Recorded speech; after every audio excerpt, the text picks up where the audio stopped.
घन कोहड़ी जगू घटी भयंकर दुर्घटना।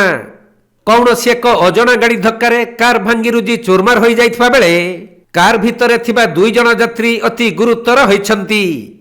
गत विलंबित राति रे बालेश्वर जिला बस्ता थाना अंतर्गत 16 नंबर जातीय राजपथर कोंडुपुर छक निकटरे घटिछि एहिपरि मर्मन्तुत दुर्घटना।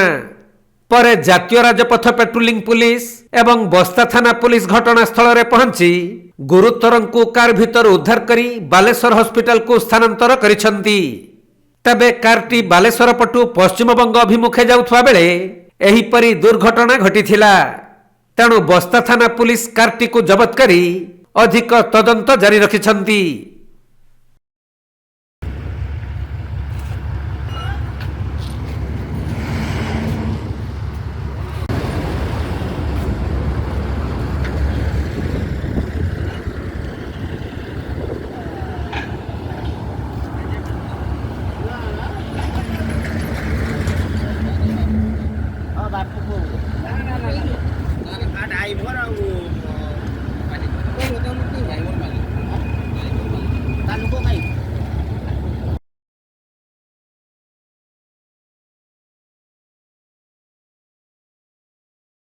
बालेश्वर जिला बालियापालरू सुभाष दासଙ୍କ रिपोर्ट कोणार्क लाइव।